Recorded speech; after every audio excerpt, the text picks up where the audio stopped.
The headlines on Reporting Scotland this Monday lunchtime.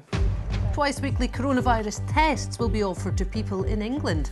Will the same happen here?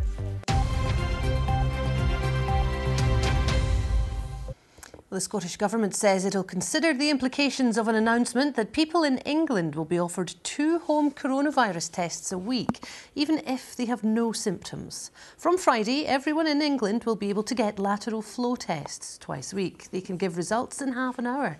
I'm joined by our political correspondent, David Wallace-Lockhart now. So, David, could we see a similar testing regime here? Obviously, this is a huge expansion in England, being offered to anyone who wants it twice a week. The Scottish Government say they'll consider the implications of this announcement, but I think they could face some calls to to roll out a similar regime here. And David, we're expecting an announcement about foreign travel from the Prime Minister later.